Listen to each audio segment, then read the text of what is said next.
Hi, I'm Victoria Anderson. I'm here with Unchained Media Scotland to document and interview protesters at the Black Lives Matter protest in Glasgow Green. Hi there, my name is Thomas Neal and I'm here with Unchained Media Scotland to document the Black Lives Matter protest happening in Glasgow Green today. No justice! No peace! No justice! No peace! Thank you. Let's get this show on the road.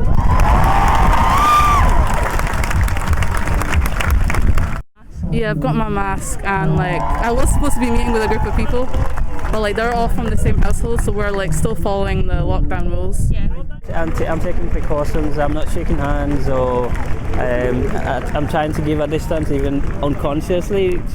Yeah, I've got a mask on and I'm not getting close to, too many other people. Obviously it's taking a risk and I recognize that. And I mean, as you can see, we are observing the 2 meters distance. We're all here with our face masks as well, trying to be as safe as possible. But also the most important thing is, even though we're trying to be safe, we're still trying to send out the message in a very safe way as well. Yeah. Here, thank you. My neighbour sewed them and then handed them around the neighbourhood. It was lovely. As you can see, I'm wearing a mask. We've got we're keeping distance. We've not gone too far in amongst the crowd.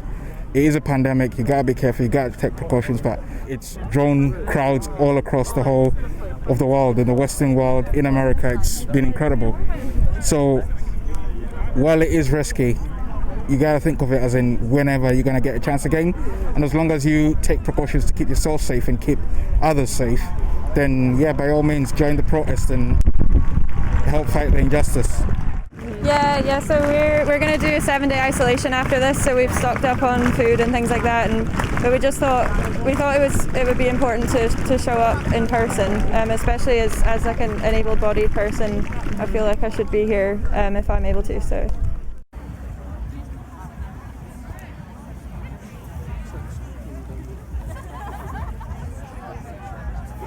I'm really happy with the turnout. I'm actually really surprised. I thought there would be a small amount of people because obviously all the corona stuff. So I'm really happy that, and I'm seeing a lot of white people here as well, showing solidarity. So yeah, I'm really happy. What's been your impression of other protests around the world from here? My impression, I think the other protests, at least in America, have become more violent and more it's more rioting than peaceful protests. So I was worried coming here about my safety, but honestly it's for a good cause, and I'm willing to kind of risk my life, if you get what I mean, for this cause. Do you know what I mean? So I hope a lot of the policing changes, obviously, because of racially profiling the police black people. So I hope a lot of the rules in terms of that changes, and I hope I guess more people turn around when it comes to their views and speak up more when it comes to other issues other than their own. I think this is the largest civil rights movement in history right now, and I think it's a shame that it's taken the lockdown for people to have the time to a lot of people that haven't really considered this stuff before are now doing it because they're spending more time on social media, which it's a negative thing that it's taken so long, but still at least more people are more alert to it now. I just hope that it shows solidarity, how many people actually have made the effort to show up in person, and I hope we'll have a knock-on effect of changes specifically within Glasgow. I think it's quite unfortunate that it's happened this way, and especially seeing loss of life, loss of property, and all the damage that's coming out of it. It's quite unfortunate, but at the same time, it doesn't have to take somebody losing their life for people to know that Black Lives Matter. Locally in Scotland, we've got a brother, Seiko Bayo, who's for years there's been cover-up after cover-up, and the family is still not getting answers, and basically there's a lot of heartache in that locally. So I think, if anything, justice. Yeah, we need answers. I was actually quite surprised because I didn't realise there'll be that many people coming up in Scotland. But evidence is there for everyone to see.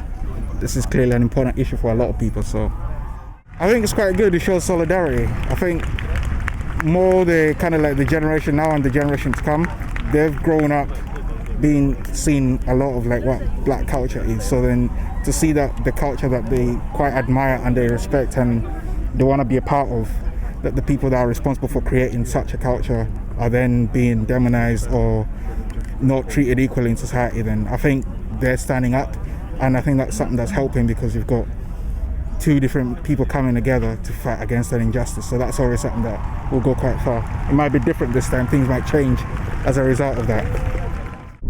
Well, I'm American, so I think it's good for solidarity with the U.S. Obviously, I'm here representing, I guess not the whole U.S., but I'm here kind of showing face a little bit. Also, I mean, racism isn't like unique to the United States. I think there's a lot that could be done here as well.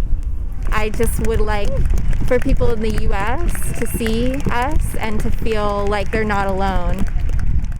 How do you feel about the turnout? Well, to be honest with you, I'm very pleased with it because I think it sends out a strong signal, not only to the people of Glasgow but also to the people of the UK and the world entirely, that the people of Glasgow are not going to stand and watch what's happening around the world, and we're standing united to make our voice heard. I think for the first time we're seeing that the whole issue of black lives has been taken very seriously around the world. Usually it would be a case that only the United States will participate in this kind of event, but across the whole world, most importantly, we've seen people standing united to send out a strong message that Black Lives Matters, and that's very important as well. Yeah. Personally, I haven't actually experienced any form of racism myself, but you can, looking at the media and other outlets as well, you can see other people have been, they've been victims of racial violence, whether it's been subtle or whether it's in the open. And when we talk about institutional racism, for example, in the UK, whereby the black person is more likely to be stopped than a white person. So these issues are in our society, and I think now is the time for us to address it in some ways and make the government listen to what we're trying to say.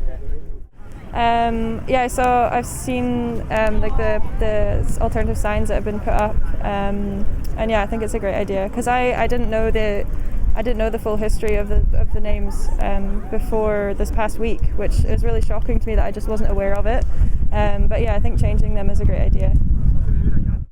I do know that most of the streets in Glasgow, Edinburgh as well, they are derived from the donors of the previous generations who did gain a lot from the slavery.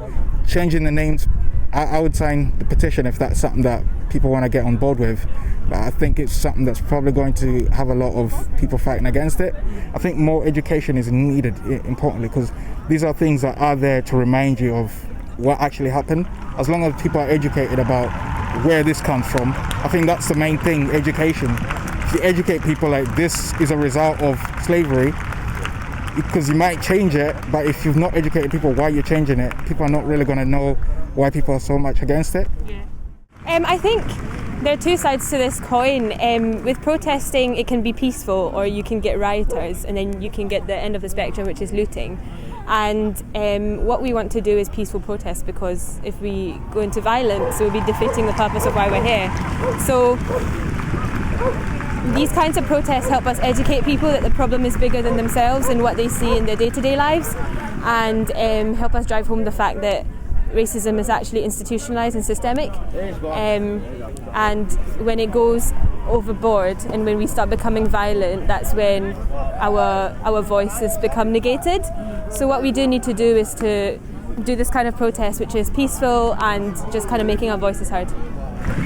You see this every day. You get people telling you, I don't want to be treated by a brown doctor. You get patients who are not treated equally because they are brown or black, who get second-class treatment compared to a white person, or even someone from Eastern Europe gets treated differently to someone who's British. And you get it at the bus stops where people don't sit next to you in the buses. You don't really realise this until you start thinking about it. It's definitely been better. We've had lynchings in the 80s and we've come a long way from that, so for that we're thankful. But the US has a different more overt problem, whereas the UK is a lot more subtle, and that's what we're still trying to fight for. All lives do matter. I don't think that's something that we should be arguing about. If we look back to the genocides in previous decades and where we are now, it's clear that all lives matter. Black, white, Jewish, Muslim, Christian, whatever denomination, LGBT, everybody's lives matter equally. Currently, the problem that we're trying to eradicate is racism, and it comes in many forms, black, even minority ethnic. But what we're trying to do here is that George Floyd's death has allowed us to introspectively look at ourselves and see that this problem is a lot bigger than him, and while we are remembering him, we want to shine the light on black lives in this instance. Well, personally, I think there's still not enough awareness about it. I know that there has to be a massive change. Obviously the whole overthrew the bourgeoisie, but I think still a lot more work has to be done, especially as white people. It's our job to fix this.